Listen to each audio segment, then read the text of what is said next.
Hi, I'm Tim. Welcome to Watchbox, and thanks for logging on. If you love this watch, email me, tmosso@thewatchbox.com, your purchase and pricing email question line for buying this or any watch you see on any Watchbox platform. Please reach out to me directly. Email tmosso@thewatchbox.com for pricing.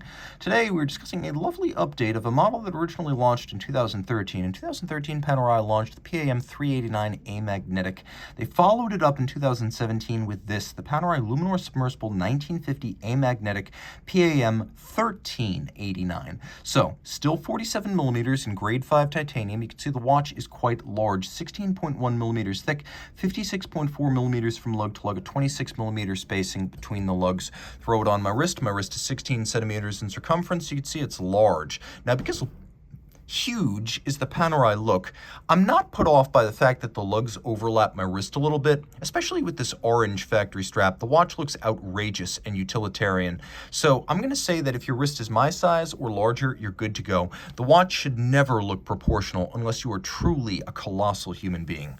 Now, taking a look at the strap, it's a lovely bellows style rubber, made in Austria, Panerai factory strap. You can see that 70s style OP logo.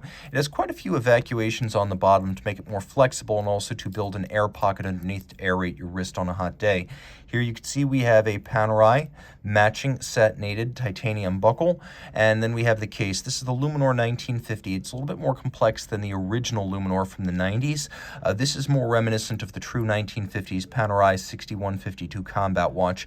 The lugs are robust, and as you can see, this model features Panerai's quick-release system for the strap. You push down the spring-loaded trigger on the bottom, and then you push the bar through. So you get the security of a bar-based system, but also the ease of removal that comes with something of a quick-release design, so you don't need to disfigure the lugs with your strap tools or screwdrivers. The case is all satin finish, though we do have polished accents on the bezel. And then we have the device protecting the crown, which you'll note has a little bearing or runner inside the cam. So this is how it works. This is a system developed in the late 40s by Panerai, implemented in the 1950s, and the idea was to have a seal that compresses and decompresses without threading it through the seals endlessly to preserve the water resistance of the watch. Now, this does help to preserve the crown seal. It also makes it easy to manipulate the crown when your hands are wet, sweaty, or gloved, because as soon as you pull up the lever, the crown is unlocked for setting and winding. Moreover, you get better protection against impact than you would get with a standard shouldered crown guard. And again, it's quite iconic. You know what this watch is. I could cover the whole watch, show you just the crown guard. You already know what you're looking at.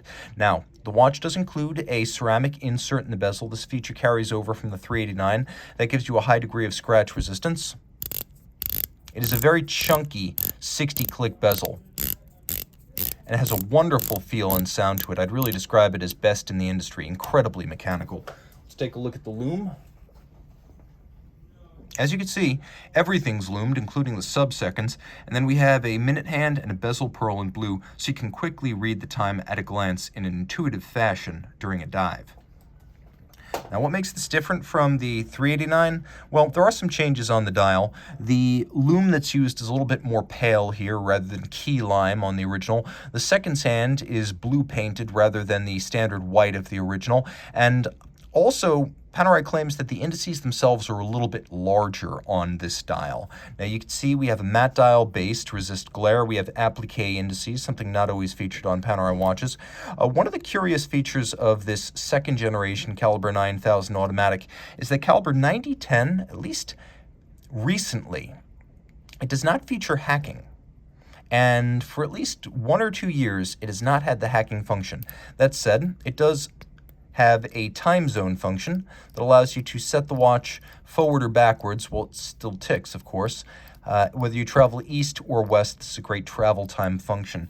Underneath the case back, which features the image of the Italian manned torpedo from World War II, we have that caliber 9010. Now, important to note, the SLC, or the pig, this manned torpedo, they would not ride it into the hull of a ship. They would ride it under the ship, mount it to the hull, and then ideally flee the scene. This was used most productively during the raid on Alexandria. I believe that was in 1940 against the British fleet. This is not a system that often worked, but when it worked, it was spectacular. Now, Amagnetic, of course, this watch has anti-magnetic features. It has a soft iron ring around the movement that helps to channel magnetic field lines around the sensitive hairspring. The movement is automatic winding. It has 2 barrels. It has a 3-day power reserve. It beats away at 8 beats per second. It is a Panerai exclusive movement, so whether that means Panerai builds it in-house or Val Fleurier, which designed the movement for Panerai, builds it, it is nevertheless not a movement you will find in other Richemont Group companies. But take note, Val Fleurier created it along with all other Panerai calibers of the modern era. Now, we also have a full balance bridge. That's one of the changes from the 9000. The 9010 has a full balance bridge for better shock resistance. It is still free sprung, again, for shock resistance and precise adjustment. All of that pivoting on 31 joules, and again, is a 300-meter ISO 6425 dive watch. Reach out to Team Mosso at thewatchbox.com for purchase and pricing details.